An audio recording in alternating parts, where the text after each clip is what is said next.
மனு படம் வந்து பாத்தீங்கன்னா உண்மை சம்பவமா இல்ல வந்து இது வந்து நீங்களா உருவாக்குன ஒரு கதையா? இதுல உண்மை சம்பவ சீன்கள் பல இருக்கா? கண்டிப்பா பல பல சீன் இருக்கு. ஆனா எப்பவும் அது நடந்துட்டே இருக்கு அந்த மாதிரி.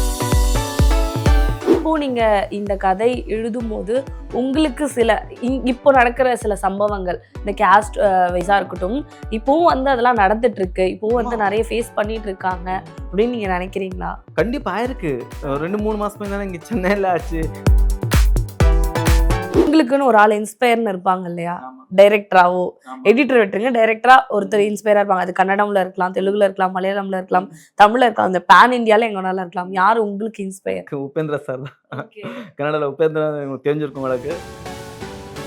கோயம்பேடு மார்க்கெட் எடுக்கிறப்ப ஹீரோ ஹீரோயின் வந்து உட்காந்துட்டு இருப்பாங்க. யாரும் தெரியாது, கேமரா வச்சிருந்தே தெரியாது. ஒரு அம்மா வந்து பேசும் அவங்க கிட்ட.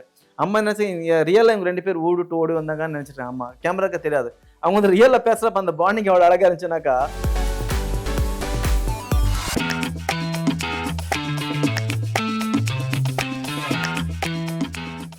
அண்ட் இந்த படத்திலே வந்து ரொம்ப மெனக்கிட்டு லைக் அந்த அந்த ஷார்ட்காக இந்த ஒரு சீனுக்காக வந்து சினிமாட்டோகிராஃபில ரொம்பவே நாங்க ஒர்க் பண்ணோம் இந்த ஒரு சீனுக்கு அப்படின்னா எந்த சீன் சொல்லுவீங்க? ஒரு அப்பா அப்பான்னு ஒரு சாங் வரும் செகண்ட் ஹாப்ல. ஹீரோ வந்து அவங்க அப்பாவ கொலை பண்ணவங்களே தேடிட்டு போவான். அப்படி அவங்கள தேடி போறான். அந்த டைம்ல வந்து எனக்கு கம்ப்ளீட்டா ரெயின்ல தான் வந்துச்சு, நேச்சுரல் வந்துச்சு. எடிட்டிங் எல்லாம் போயிட்டு இருக்கு. அந்த சாங் மட்டும் பெண்டிங் வச்சேன். ஆனா மழை ஸ்டார்ட் ஆகுறப்ப அந்த கிரீனிங் வேணும். கிரீன் வரணும் ஒரு 2 மாசம் வெயிட் பண்ணணும். அவ்வளோ டைம் வெயிட் காலையில ஒரு 1 1/2 2 நிமிஷம் தான் வரும் அந்த சாங். அந்த 2 நிமிஷம் சாங்குக்கு வேண்டி அந்த 6 மாசம் வெயிட் பண்ணியிருக்கேன். ஆனா அந்த லொகேஷன்ல அந்த மாதிரி கிரீனிங் இருக்கணும். ஒரு 6 மந்த் வெயிட் பண்ணீங்க அதுக்கு? 6 மந்த் அப்ப கம்ப்ளீட்டா ஷூட்டிங் கம்ப்ளீட் முடிச்சு, போஸ்ட் ப்ரொடக்ஷன் முடிச்சு, அந்த சாங் மட்டும் பெண்டிங் இருந்துச்சு. அந்த சாங் மட்டும் டிஏ அது இது போயிட்டு இருக்கிறப்ப சரி சென்சார் பெண்டிங் இருந்துச்சு. அந்த டைம்ல மட்டும் அந்த சாங் நிப்பாட்டிட்டு அத 6 மந்த் வெயிட் பண்ணி அந்த கிரீனரி, அந்த மழை, அந்த கூட வந்தப்ப அந்த சாங் ஷூட் பண்ணேன். அது YouTubeல பாருங்க. 2 நிமிஷத்துக்கு வரும். அந்த லொகேஷன் அவ்வளோ நேச்சுரலா இருக்கு. எந்த லொகேஷன்ல அது? அது கர்நாடகால சக்லேஷ்புரம்ன்ட்டு ஒரு வில்லேஜ்க்குள்ள போணும். அந்த வில்லேஜ்க்குள்ள அந்த பயிர் அது இதெல்லாம் அந்த டைம்ல கரெக்ட்டா நல்லா கிடைச்சுச்சு. ஃபர்ஸ்ட்டு போய் பார்த்திருந்தேன் லொகேஷன். இந்த லொகேஷன் அந்த கிரீன் இருக்குல்ல, இது கிரீனோட வேணும், வித் ரெயினோட வேணும். அந்த மழை அன்னைக்கு தான் அந்த சாங் ஷூட் பண்ணணும். கம்ப்ளீட்டா ரெயின்லயே போணும் அந்த சாங். ஓகே. என்ன மந்த்ல போய் ஷூட் பண்ணீங்க? அது நம்ம ஜூலைல பண்ணது. ஓகே. அப்ப அந்த மான்சூன் அங்க. நம்ம அங்க அந்த ஜூலை 2 மாசத்துல பண்ணோம். அந்த டைம்ல ஷூட் பண்ணிட்டு வந்த போய். Okay, super. ஓகே. அப்ப எல்லாரும் இத பார்த்துட்டு எனக்கு தெரிஞ்சு இந்த ஜூலைக்கு பேக் பண்ணி போயிடுவாங்கன்னு நினைக்கிறேன் நானு. ஓகே. அண்ட் இன்னொரு விஷயம் என்னன்னா, இப்போ ஒரு சின்ன பட்ஜெட் படம் அப்படின்னாலே வந்து மக்கள் கிட்ட கொண்டு போய் சேர்க்கிறதே ஒரு பெரிய ப்ராசஸா இருக்கு. ஆனா இப்போ அது வந்து ரொம்பவே வந்து ஒரு சின்ன பட்ஜெட் படம்னா கூட மக்கள் அதை வரவேற்கிறாங்க, நல்லபடியா ரீச் ஆகுது. லைக் டிஜிட்டல் மீடியாவா இருக்கட்டும், சோஷியல் மீடியாவா இருக்கட்டும், எல்லா பிளாட்ஃபார்ம்லயும் வந்து ஒரு ஆடியன்ஸ்க்கு பிடிச்சிட்டாலே போதும், நல்ல வரவேற்பு இருக்கு. பட் ஒரு டைரக்டராவோ இல்ல நீங்க வந்து அப்ரோச் பண்ற ப்ரொடியூசராகவோ ஒரு படம் எடுத்ததுக்கு அப்புறம் அதை மக்கள் கிட்ட கொண்டு போய் சேர்க்கறதுக்கு எந்த அளவுக்கு வந்து மெனக்கிட வேண்டியது இருக்கு? அது ஆக்சுவலி மீடியா பர்சன் தான் நம்ம தேங்க்ஸ் சொல்லணும். இப்ப நம்ம படத்துக்கு வந்து கம்ப்ளீட் நம்ம எல்லா படத்துக்கும் அந்த மாரி தான் குடுத்துருக்காங்க.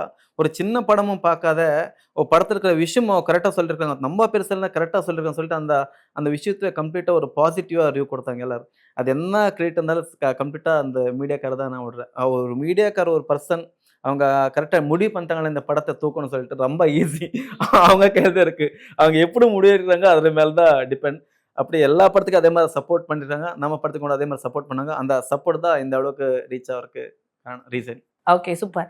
அண்ட் மனு படம் வந்து பாத்தீங்கன்னா உண்மை சம்பவமா இல்ல வந்து இது வந்து நீங்களா உருவாக்குன ஒரு கதையா? இதுல உண்மை சம்பவ சீன்கள் பல இருக்கா? கண்டிப்பா பல பல சீன் இருக்கு. ஆனா எப்பவும் அது நடந்துட்டே இருக்கு அந்த மாரி. அந்த மாரி நடந்துட்டு இருக்கிற விஷயம் தான் நம்ம எடுத்து படம் பண்ணிருக்கோம். அதனால படம் பார்க்குறப்ப ஆமால்ல இந்த மாரி இருக்குமா இல்லையான்னு தான் கண்டிப்பா வரும்.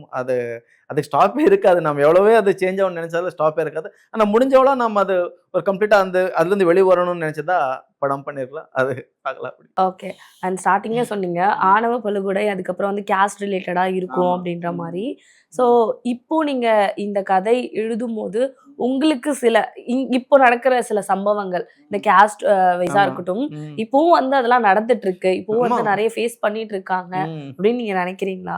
கண்டிப்பா ஆயிருக்கு. 2-3 மாசமா தானே இங்க சென்னையில ஆச்சு, அங்க கர்நாடகால ஆச்சு. அ பா பா பா அது அது அப்ப கேட்கிறப்ப, நாம அதே மாரி தான் அந்த விஷயம் பத்தி தான் நான் படம் எடுத்துருக்கேன். இது சேஞ்ச் ஆவதான் எவ்வளவே அட்வான்ஸ் ஆனாலும் சில பேர் அதுலருந்து வெளிய வர மாட்டாங்க. அதனால வெளிய வரணும்னு தான் நம்ம நோக்கம். அப்படி. அண்ட் இந்த படத்துல வந்து பாடல்கள் எப்படி இருக்கும் சார்? 8 பாட்டு இருக்கு சாங். 8 பாடமும் அந்த கதைக்கு தகுந்த மாதிரி கண்டிப்பா நல்லா வந்திருக்கு. அதுல ஒரு 3 பாடம் வந்து நான் எழுதியிருக்கிறேன். நீங்க தான் எழுதியிருக்கீங்க. 3 அப்ப எங்களுக்காக ஒரு பாடல் பாடி காட்ட முடியும்? ஒரு 2 லைன் அட்லீஸ்ட் ஜஸ்ட் 2 லைன் ஆச்சு பாடுங்க. உங்களுக்கு நீங்க எழுதின பாடல்லயே புடிச்ச ஒரு பாடல் 2 லைன் எங்களுக்காக.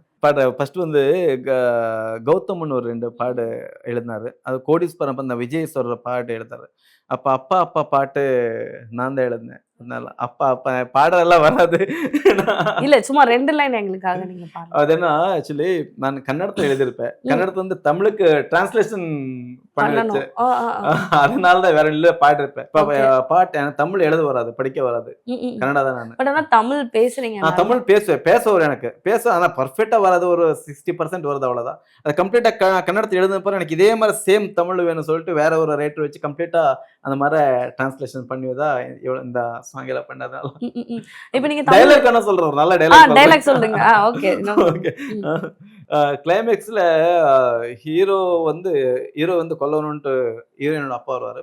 ஹீரோவோட அப்பாவே ஒருத்தன் கொண்டிருப்பான். அவனை தேடிட்டு வந்து ஹீரோ அவனுக்கு காம்ப்ரமைஸ் எங்க அப்பா நீ கொன்ன, ஆனா உடனே அவன் சொல்லுவான் எனவே நீ கொன்றுன்னு. அப்ப அவன் சொல்லுவா எல்லா பிரச்சனைக்கும் கொல்லவே முடியும்னா உலகத்துல யாருமே வாழ முடியாது சொல்லி அவன் காம்ப்ரமைஸ் அவன் கூட்டம் பருவு அவங்க ஹீரோனோட அப்பா கொல்ற வரப்ப சொல்லுவாரு, ஒரு சின்ன எறும்பு அந்த கையில் நெசுக்கி நம்ம சாவடிச்ச பருவு அந்த எறும்பு பக்கத்துல நம்ம கிட்ட இருக்கிற சொத்து, பணம், சொத்து, கௌரவம் இது இருந்தாலும் தருந்த வானவர்க்கி அடக்கி வச்சாலும் இது எதுனாலும் அந்த சின்ன எறும்புக்கு உயிர் கொடுக்க முடியாதுன்னு சொல்லுவாங்க.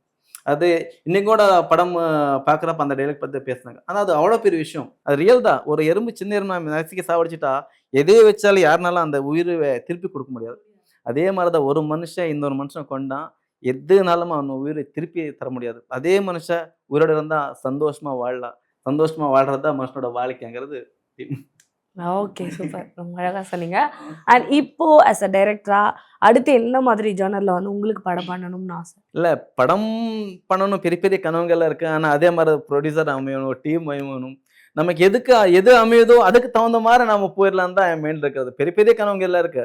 ஆனா அந்த கனவு தேடி போற பதில் நம்மளை தேடி யார் வராங்க, நமக்கு எந்த டீம் கிடைக்குது அந்த டீம் வச்சு எது பெஸ்ட்டா கொடுக்க முடியும் அது கொடுக்கலாங்கிற மீன் செட்டில் தான் இது வரைக்கும் ஒரு 18 வருஷமா ஜர்னி பண்ணிட்டு வந்துருக்கேன். இன்னும் கண்டினியூ அது மாதிரி தான் போகும். அதனால அது எந்த அளவுக்கு வருது அதுக்கு அட்ஜஸ்ட் ஆகி அதுல எது பெஸ்ட்டா கொடுக்க முடியும் கொடுக்கலான்னு அப்படி. ஓகே. அண்ட் இந்த படத்துக்காக வந்து நீங்க ப்ரொடியூசர் கிட்டலாம் போனீங்களா? லைக் எத்தனை பேரை மீட் பண்ணீங்க? ஸோ அந்த இன்சிடென்ட் பத்தி இல்ல நான் 5 படம் பண்ணல மேடம். 5 படத்துக்கும் ப்ரொடியூசர் கிட்ட நான் போல. 5 படத்துக்கு ப்ரொடியூசர் கிட்ட நான் போல. அவங்கள எடிட்டிங் மூலம் பழக்கமாயி அவங்களே வந்தவங்க தான். இந்த படம் பண்றப்ப இந்த படத்து ப்ரொடியூசர் வந்து கன்னடத்துல ஆதர்ஷன் ஒரு படம் பண்ணாரு. அந்த படத்தை போஸ்ட் ப்ரொடக்ஷன் ஒர்க் எல்லாம் நான் தான் பண்ணி கொடுத்தேன். அதெல்லாம் ரிலீஸ் ஆன பிறகு அவரே ஒரு நாள் கூப்பிட்டாரு. ஆக்சுவலி நான் டைரக்டர் இல்ல இந்த படத்துக்கு ஸ்டார்டிங். அவரு கூப்பிட்டு தமிழ்ல ஒரு படம் பண்ணணும். வேற ஒரு டைரக்டரை கூப்பிட்டு வந்து சொல்லி அவருக்கு எல்லாம் அறிமுகம் எல்லாம் படுத்தேன். அதை செட் ஆகல. லாஸ்ட்டுக்கு நீயே பண்ணுன்னு சொன்னாரு. நீயே பண்ணுன்னு சொல்றப்ப அவரு மைண்ட்ல இந்த சொன்னது ஒரு கதை வேணும்னு இருந்துச்சு. அவருக்கு தகுந்த மாதிரி அவருக்கு பிடிக்கிற மாதிரி ஒரு ஸ்கிரிப்ட் பண்ணி அங்க இருந்தா இந்த படம் ஸ்டார்ட் ஆச்சு. இப்படிதான் 5 சினிமா டைரக்ஷன் இதே மாதிரி தான் வந்துச்சு. இப்படிதான் ஸ்டார்ட் ஆச்சு. ஓகே. அண்ட் எப்போ வந்து உங்களுக்கு எந்த பாயிண்ட் ஆஃப் வியூல வந்து தமிழ்ல படம் பண்ணணும் அப்படின்னு உங்களுக்கு எப்போ தோணுச்சு? இல்ல அப்புறம் தான் நம்ம தமிழ் படம் பார்த்துட்டே வந்ததான் விஜய் ஃபேன்னு சொன்னேனே. அப்படி சொல்றப்ப தமிழ்ல படம் பண்ணணும் எனக்கு ஒரு மனசு இருந்துச்சு. அப்புறம் இந்த ப்ரொடியூசர் சொன்னாரு இல்ல நம்ம தமிழ்லயே பண்ணலப்பா அப்படின்னு சொல்றப்ப ஓகே சரின்னு சொல்லிட்டு தான் எனக்கு அதே வேண்டிருந்துச்சு. அவரும் ஓகே சொல்றாரு. அங்க அப்புறம் தான் இந்த படம் ஸ்டார்ட் ஆச்சு மேடம். ஓகே. பட் உங்களுக்குன்னு ஒரு ஆள் இன்ஸ்பயர்னு இருப்பாங்க இல்லையா? டைரக்டராவோ எடிட்டர் விட்டுருங்க, டைரக்டரா ஒருத்தர் இன்ஸ்பயரா இருப்பாங்க. அது கன்னடம்ல இருக்கலாம், தெலுங்குல இருக்கலாம், மலையாளம்ல இருக்கலாம், தமிழ்ல இருக்கலாம், அந்த பேன் இந்தியால எங்க வேணாலும் இருக்கலாம். யாரு உங்களுக்கு இன்ஸ்பயர்? உபேந்திரா சார் தான். கன்னடால உபேந்திரா தெரிஞ்சிருக்கும் உங்களுக்கு. அவரு தான் ரொம்ப இன்ஸ்பிரேஷன். அண்ட் இந்த படத்துல வந்து நிறைய சீன்கள் எடுத்தாலும் ஒரு சில சீன்கள் வந்து எடுக்கும்போது ரொம்ப ஸ்ட்ரகிள்ஸா இருந்திருக்கும் இல்லையா? அந்த மாதிரி என்ன சீன் ரொம்ப ஸ்ட்ரகிள்ஸா இருந்துச்சு? ஆக்டிங் வைஸா இருக்கட்டும், இல்ல இந்த சீன் எடுக்கும்போது நாங்க ரொம்பவே கஷ்டப்பட்டோம் அப்படின்னா என்ன சீன் சொல்லுவீங்க? இன்ட்ரோ பிஃபோர்ல ஒரு சீன் வரும். ஹீரோயினோட அப்பாவே கொளுத்தி எடுப்பாங்க. அந்த ஆண்வர் கொலை ஃபர்ஸ்ட் சொல்ற மாதிரியா? அது ரொம்ப ரொம்ப கஷ்டமா இருந்துச்சு. ஆனா சிஜில நெருப்பு ஓடணும். நெருப்பு ரியலா பத்த முடியாது. அந்த அவன் நெருப்புல விவரமா கம்ப்ளீட்டா ஃபயர் ஆகுற மாதிரி அவங்க நடிக்கணும். அந்த நடிக்கிறப்ப அந்த ஃபீல் வராது. ஏன்னா அங்க நெருப்பு இருக்காது. ஆனா நெருப்பு இருக்க மாதிரி நம்ம எடுக்கணும். அது ரிவர்ஸ் ஸ்கிரீன் பிளே. ஏன்னா அம்மாவ கொல்லணும்னு வராங்க. அம்மா கொல்ல மாட்டாங்க. அம்மா கிடைக்க மாட்டாங்க. அப்பா செத்து போயிருவா. அப்படி இந்த மாதிரி ரொம்ப டஃப்பான ஒர்க் இருந்துச்சு அது. அந்த நெருப்பு அது இது அது கம்ப்ளீட்டா அந்த ஆர்டிஸ்ட் கிட்ட புரிய வச்சு எடுக்கிறதுக்குள்ள அது கம்ப்ளீட்டா ஒரு ஹாஃப் டே அதுக்கே போச்சு. ஆனா இன்னைக்கும் இந்த பேப்பர்ல எல்லாம் நம்ம பேர் அந்த சீன் பத்தி தான் எழுதுனாங்க. அது ரொம்ப நல்லா இருந்துச்சு அந்த ட்விஸ்ட் அந்த சீன் சொல்லிட்டு. அது ஒரு சீனு. அப்புறம் இந்த சாங்ல ஒரு பூம்பாறை ஒரு இடம் பூம்பாறை கேட்டிருப்பீங்க நீங்க. அது கம்ப்ளீட்டா டீப் ஒரு 2 கிலோமீட்டர் நடந்துட்டு போகணும். நம்ம இங்க கேமரா வச்சா இங்க ஹீரோ 2 கிலோமீட்டர் போகணும். 2 கிலோமீட்டர் போறப்ப எங்களுக்கு வந்து 5:30 மணி ஆயிருச்சு. 1/2 மணி டைம் நடந்திருக்காங்க. 6 மணி அங்க போறக்க. 6 மணிக்கு மேல அந்த ட்ரோன் ஷாட் எடுத்தேன். 4 ஷாட் ட்ரோன் ஷாட் எடுத்தேன். திரும்பி அங்கருந்து வெளிய வரப்ப எல்லாம் பயப்படுறாங்க. இந்த காடு எருமை அது இது இருக்குன்ட்டு. அது அந்த பயத்தோட அங்கருந்து வந்தேன் அந்த இதுல. அதெல்லாம் ரொம்ப டஃப்பான சிச்சுவேஷன்ங்க. படத்துல ஷூட்டிங் போறப்ப. ஓகே. லொகேஷன் அப்படிதான். இங்க தேனியில நம்ம மூணார்ல முடிச்சா, மூணார்லருந்து நம்ம கொடைக்கானலுக்கு வரோம்னாக்கா 6 மணிக்கு பேக்கப் ஆச்சு. கொடைக்கானல் வரப்ப நைட் 2 மணி. ஓகே. அந்த டைம்ல ஷூட் பண்ண முடியாது. ஷூட் பண்ணுவேன். நைட் 2 மணி வந்து திரும்பி 6 மணிக்கு போகணும். இப்படி எங்கேயுமே ரெஸ்ட் இல்லாம கம்ப்ளீட்டா படம் இப்படிதான் பண்ணா. ஓகே. சூப்பர். இப்போ நீங்க இந்த கதைய எழுத ஸ்டார்ட் பண்ணியிருப்பீங்க இல்லையா?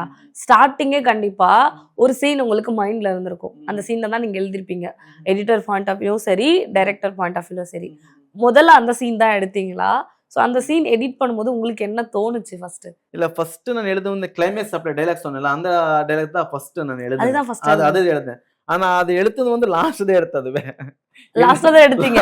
எழுதுனது ஃபர்ஸ்ட் அதுதான். ஃபர்ஸ்ட் எடுத்தது வந்து லாஸ்ட் இங்க நம்ம கோயம்பேடு மின்னல சாலிகிராம்ல ஷூட் பண்ணா. சாலிகிராம்ல டேல பர்மிஷனே குடுக்க மாட்டாங்க.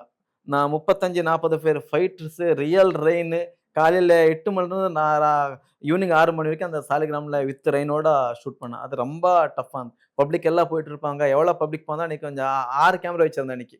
கம்ப்ளீட்டா ஒரு இடம் ஃபர்ஸ்ட்டே வந்து கேமரா பிக்ஸ் பண்ணி எனக்கு கன்ஃபார்ம் தெரியும் நாளைக்கு மழை வரும்னு. அதுக்கு இந்த பிஃபோர் டைம் ரெயின் இருந்துச்சு. அந்த கம்ப்ளீட்டா கிளைமேக்ஸ் பொசிஷன் வந்து ரெயின்லயே போகும். இந்த மாரி பிளான் பண்ணி அதெல்லாம் எடுத்தான். அப்படி. ஓகே. அப்புறம் நெக்ஸ்ட் வந்து நம்ம கோயம்பேடு மார்க்கெட் எடுக்கிறப்ப ஹீரோ ஹீரோயின் வந்து உட்காந்துட்டு இருப்பாங்க. யாரும் தெரியாது கேமரா வச்சிருந்தே தெரியாது. ஒரு அம்மா வந்து பேசும் அவங்க கிட்ட. அம்மா என்ன செய்ய ரியலா இவங்க 2 பேர் ஓடி வந்தாங்கன்னு நினைச்சிட்டேன். அம்மா கேமராக்கு தெரியாது. அவங்க வந்து ரியல்ல பேசுறப்ப அந்த பாண்டிங் எவ்வளவு அழகா இருந்துச்சுனாக்கா அந்த சீன் அப்படியே வச்சிருக்காங்க. அவங்க ஆர்டிஸ்டே இல்ல அவங்க. ஆர்டிஸ்டே இல்ல. அவங்க நடிச்சது அவங்களுக்கும் தெரியாது. அவங்களுக்கே தெரியாது. அவங்களுக்கே தெரியாது. அந்த மாதிரி பல சீன் பல ஆர்டிஸ்டுங்க அதே மாதிரி தான் கேமராச்சே தெரியாது. ஹீரோயின் போய் அவங்க கிட்ட ஜெனரலா பேசுவாங்க. அவங்க என்ன இது ரியல் தான் நினைச்சுப்பாங்க அவங்க. அவங்களுக்கு நினைக்கிறது சினிமான்னு தெரியாது. அந்த மாதிரி ஒரு 4, 5 சீன் நம்ம படத்துல இருக்கு. இதெல்லாம் ஒரு ஃபன்னா இருந்துச்சு. ஓகே. இதெல்லாம் ஒரு இதா இருந்துச்சு. அவங்களுக்கே தெரியாம எடுத்து பட் அதுவும் வந்து ஆட் ஆயிருக்கு. இப்ப கூட அவங்களுக்கு தெரியல படம் வந்திருக்கு. எங்களுக்கு யாரும் தெரியல ஷூட் பண்ணாங்க போயிருப்போம். அது யாரா பார்த்து சொன்னதே தெரியும் அவங்களுக்கு அப்படி. Okay super. இந்த படத்துல ஒரு மெமரிஸ்னு ஒரு விஷயம் இருக்கும் இல்லையா? உங்களுக்கு இந்த படம் வந்து ஒரு 10 வருஷம் கழிச்சு கூட இந்த படத்துல எனக்கு ஒரு மெமரிஸ் இருக்கு அப்படின்னா என்ன சொல்லுவீங்க? கோயம்பேடுல டயலாக் ஒன்று இருக்கு. ஹீரோயின் கேட்பா இறக்கிட்ட எந்த தைரியத்துல நீ சென்னை கூட்டு வந்த? அப்போ ஹீரோ ஒரு டயலாக் சொல்லுவா.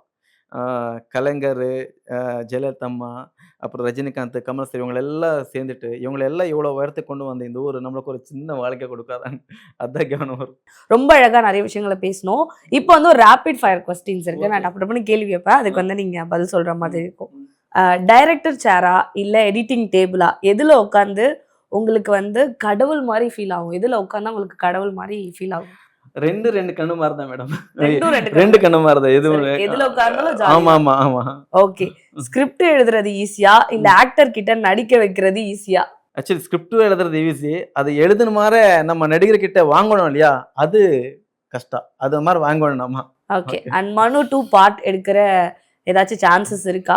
இல்ல மேடம் நம்ம எந்த படம் பண்ணாலும் ஒன்னுக்கே ஸ்டாப் பண்ணிடுறோம். 2க்கு போறதில்ல. வேற ஏதாவது பிடிச்சி போலான்னு. ஓகே. தளபதி விஜய் கூட ஒரு சீன் டைரக்ட் பண்ண உங்களுக்கு சான்ஸ் கிடைக்குது. கிடைச்சா நீங்க எழுதுற ஃபர்ஸ்ட் டயலாக் என்னவா இருக்கும்? ஒரு பத்த வந்து கடவுள்கிட்ட வேண்டிக்கிற மாதிரி எழுதுவேன். அதான் என்ன மாதிரி எழுதுவீங்க? மாசா ஏதாவது ஒண்ணு நீங்க இல்ல சொல்லலாம். கண்டிப்பா மாசுகள். ஆனா அது வேண்டாம். அவர் பெரிய லெவல் இருக்காரு. அதனால அது விட்டுறல மேடம். ஏன்னா நம்ம என்னமோ சின்னதை சொல்லி அது ரீச் பண்ண முடியாது. அது கிடைக்கிறது ஒரு கனவு.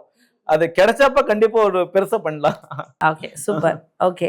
அண்ட் நியூ டைரக்டர்ஸ்க்கு நீங்க சொல்ற ஒரு அட்வைஸ்னா என்ன சொல்லுவீங்க? தோல்வியே எப்பவுமே நம்ம தோல்வியும் எடுத்துக்க கூடாது. எவ்வளவு தோல்வி வந்தாலும் அது தோல்வியே சக்சஸ் ஸ்டெப் தான் பண்ணிட்டு போகணும். ஸோ ஒரு படம் 2 படம் 3 படம் இல்லை 5 வருஷம் 10 வருஷம் அது பரவாயில்ல, கவலைப்படாதீங்க. கண்டிப்பா சக்சஸ் தெரிஞ்சே இருக்கும். அந்த தோல்வி தான் நம்ம சக்சஸ். அவ்வளோதான். ரொம்ப அழகா நிறைய இன்ட்ரெஸ்டிங்கான விஷயங்களை சொன்னீங்க. And thank you so much for coming sir. And இன்னும் அடுத்தடுத்து படங்கள் பண்ண எங்களோட சார்பா வாழ்த்துக்கள். நன்றி. என்ன நேர்களே, இன்னைக்கு எபிசோட் பார்த்திருப்பீங்க. ரொம்பவே இன்ட்ரெஸ்டிங்கா இருந்திருக்கும். இதே மாதிரி வேற ஒரு எபிசோட்ல நான் வந்து உங்களை மீட் பண்றேன். Until then, bye from Sandhya.